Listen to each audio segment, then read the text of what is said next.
Приветствую вас, дорогие друзья, усаживайтесь поудобнее, приятного вам прослушивания.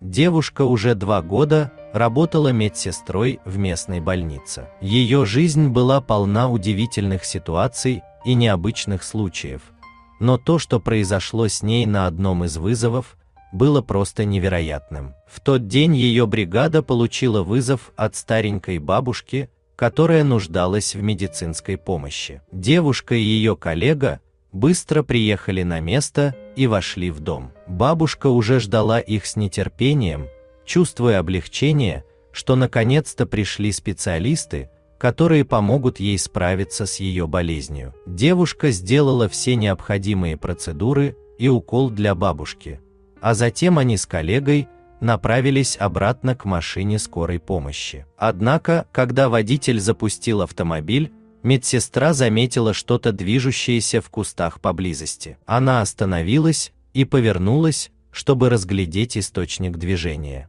И вот, перед ней стояла волчица. Ее глаза были полны страха и умоляюще смотрели на девушку. Несмотря на свой первоначальный испуг, медсестра почувствовала, что волчица нуждается в помощи. Она медленно подошла к волчице, пытаясь не пугать ее. Волчица начала двигаться вперед, указывая девушке путь. Сердце девушки бешено билось в груди, но она решила последовать за волчицей и узнать, что именно происходит. Волчица привела девушку в небольшую чащу леса, где на земле лежал раненый волчонок. Его задело несколько пуль, и он оказался беззащитным и нуждающимся в медицинской помощи. Девушка была потрясена увиденным и сразу же взялась за дело. Она достала из своего медицинского кофра все необходимое, чтобы оказать первую помощь волчонку. Внимательно и аккуратно она перевязала его раны,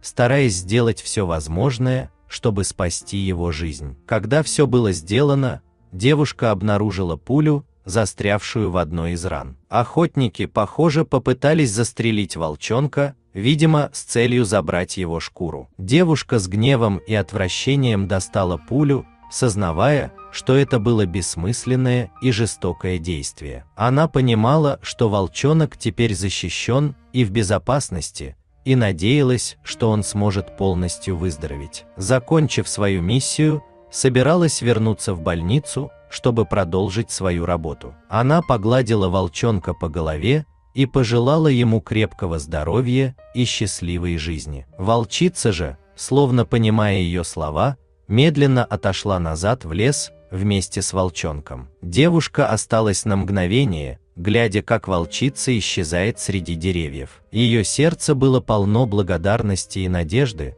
благодарности за то, что она смогла помочь и спасти жизнь маленькому волчонку, и надежды на то, что в мире все же есть место для сострадания и добра. Вернувшись к своим обязанностям в больнице, девушка никогда не забыла о своей встрече с волчицей и волчонком. Они стали символом для нее, символом того, что иногда нам предстоит сделать что-то невероятное и необыкновенное, чтобы помочь другим и изменить их жизни. Такова была история девушки, которая не только лечила больных и раненых людей, но и спасла жизнь одному маленькому волчонку. И никто никогда не смог забыть эту историю, которая напоминала всем о важности сострадания и заботы друг о друге.